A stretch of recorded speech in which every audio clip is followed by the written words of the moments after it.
గురు మంత్రాన్ని జపించడం వల్ల కలిగే లాభాలేంటి? దానిని గుప్తంగా ఎందుకు ఉంచాలి? మంత్రం అనేది పవిత్రమైన ధ్వని. దీనిని పఠిస్తారు, ధ్యానం చేస్తారు లేదా జపిస్తారు. అయితే గురు మంత్రం అనేది గురువు శిష్యునికి ఇచ్చే ఒక నిర్దిష్ట మంత్రం. ఇది ఆధ్యాత్మిక పురోగతికి సహాయపడుతుంది.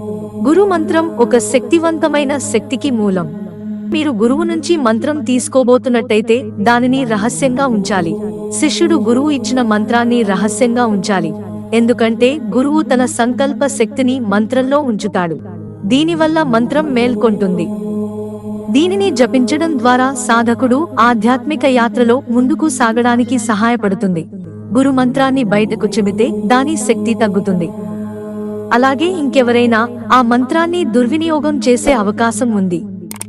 అలా జరిగితే సాధకుని ఆధ్యాత్మిక అభివృద్ధికి ఆటంకం కలుగుతుంది.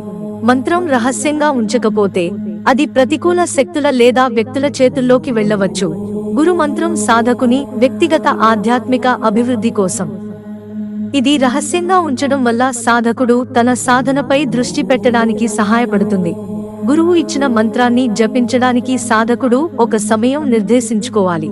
క్రమం తప్పకుండా ఈ పద్ధతిలో జపించడం వల్ల ఫలితం లభిస్తుంది. గురు మంత్రం జపించడం వల్ల మానసిక శాంతి మరియు విజయం సాధించే మార్గం సులభం అవుతుంది. మిత్రులారా, ఛానల్ సబ్స్క్రైబ్ చేసుకోవడం మర్చిపోకండి. ధన్యవాదాలు.